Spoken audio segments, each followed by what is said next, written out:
கேரள மாநிலம் கண்ணூரில் பள்ளி வாகனம் தலைகீழாக கவிழ்ந்து விபத்திற்குள்ளானதில் 20க்கும் மேற்பட்ட மாணவர்கள் படுகாயமடைந்தனர். கொய்யம் பகுதியில் உள்ள தனியார் பள்ளியின் வாகனம் ஒன்று 30 மாணவர்களை ஏற்றிக்கொண்டு சென்று கொண்டிருந்தது. அதிவேகமாக சென்ற வாகனம் வளைவில் திரும்பும்போது ஓட்டுநரின் கட்டுப்பாட்டை இழந்து தலைகீழாக கவிழ்ந்து விபத்திற்குள்ளானது. இந்த விபத்தில் 20க்கும் மேற்பட்ட மாணவர்கள் படுகாயமடைந்தனர். இந்த விபத்து குறித்து போலீசார் வழக்கு பதிவு செய்து விசாரணை நடத்தினர்.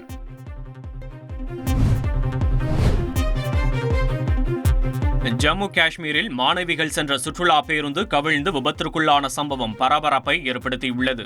ஜம்மு காஷ்மீர் மாநிலம் ஹந்துவாரா எனும் பகுதியில் மாணவிகள் சென்ற சுற்றுலா பேருந்து ஓட்டுநரின் கட்டுப்பாட்டை இழந்து விபத்திற்குள்ளானது. இதில் ஒரு மாணவி உயிரிழந்த நிலையில் 2 கவலைக்கிடமான நிலையில் சிகிச்சை பெற்று வருகின்றனர். இந்த விபத்தில் காயமடைந்த மற்ற மாணவிகளும் மீட்கப்பட்டு மருத்துவமனையில் அனுமதிக்கப்பட்டுள்ளனர்.